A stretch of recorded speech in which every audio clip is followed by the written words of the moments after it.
আসসালামু আলাইকুম এভরিওয়ান, কেমন আছেন সবাই? অনেক দিন পরে একটা ভিডিও নিয়ে আপনাদের মাঝে হাজির হলাম। আজকের ভিডিওটা খুব ইন্টারেস্টিং হতে যাচ্ছে। আজকে আমরা চলে আসলাম শ্বশুরবাড়ি। শ্বশুরবাড়ি নামটা শুনে আপনারা হয়তো অবাক হয়ে যাচ্ছেন।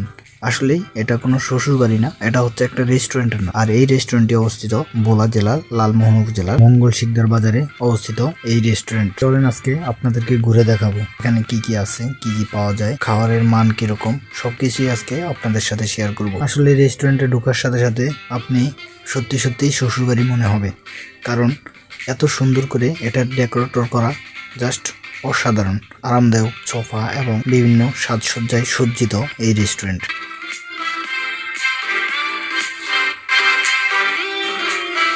এখানে হচ্ছে একটা কমেন্ট বক্স, এখানে আপনি খাবার খেয়ে আপনার মন ইচ্ছা মতো একটা রিভিউ এখানে লিখে যেতে পারবেন। এখানে অনেকে অনেকগুলো রিভিউ করে রাখছে, সেগুলো আমি আপনাদেরকে দেখালাম। মজার ছলে ছন্দের ছলে অনেক কিছু লিখে রেখেছে এখানে।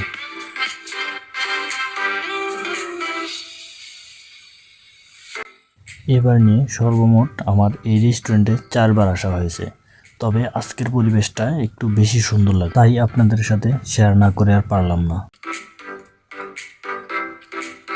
আমরা প্রথমে অর্ডার করছিলাম চাউমিন এবং ক্যাশনের সালাদ। দুইটাই টেস্ট খুবই অসাধারণ ছিল।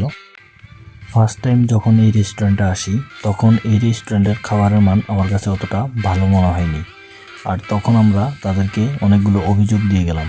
কিন্তু এবার যাওয়ার পরে দেখলাম যে তাদের সেই সমস্যাগুলো তারা সমাধান করেছে এবং খাবারের মান যথেষ্ট পরিমাণ ভালো করার চেষ্টা করেছে।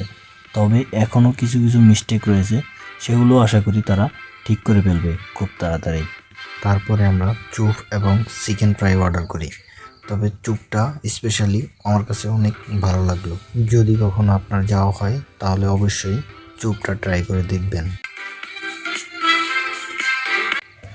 খাবারের পর্ব শেষ, চলেন এবার আমরা রেস্টুরেন্টের বাকি অংশটুকু ঘুরে দেখি। এখন যেই অংশটুকু দেখতেছেন, এই অংশটুকু আগে ছিল না, সম্পূর্ণ নতুন তৈরি করা হয়েছে। এখানে একটি দোলনা আছে এবং উপরের লাইটিংগুলো জাস্ট অসাধারণ এবং সম্পূর্ণভাবে নয়েজ মুক্ত এবং অনেক সুন্দর মনোরম পরিবেশ ও নিরিবিলি সুন্দর একটি স্থান। এর পিছনে আছে একটি বড়ই গাছ, সেখানে ছবি তুললে জাস্ট অসাধারণ হয়।